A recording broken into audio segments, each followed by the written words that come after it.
The fear of someone putting poison or razor blades into kids' Halloween candy is a largely imagined threat that came from a 1983 column by Abigail Van Buren aka Dear Abby. Her piece reminded readers across the U.S. about the dangers of Halloween, with all sorts of sick people trying to harm neighborhood kids with tainted candy. When her sister, Ann Landers, echoed the statement 12 years later, the myth became firmly entrenched in U.S. society. A kid eating his candy before a trusted adult had the chance to check it for razor blades was supposedly courting death.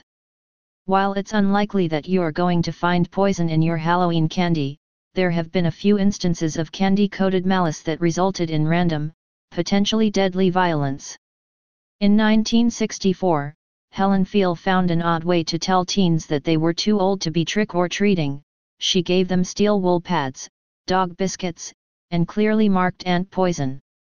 Even though she told the kids what she was doing when she handed out their treats, she was still sentenced on a charge of child endangerment. While many other cases were hoaxes, there have been some terrifying times that adults took advantage of the myth with disturbing goals in mind. In 1974, Timothy Mark O'Brien died after eating a cyanide-filled pixie sticks. It had been given to him by his father, who was subsequently executed for the 8-year-old's death. Only 4 years earlier, Kevin Toston had died of a heroin overdose just after Halloween. His candy was originally blamed.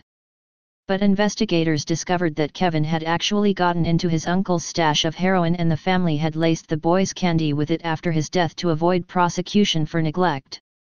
The first confirmed case of truly random violence related to Halloween candy didn't happen until 2000, when James Joseph Smith handed out Snickers in which he'd inserted needles.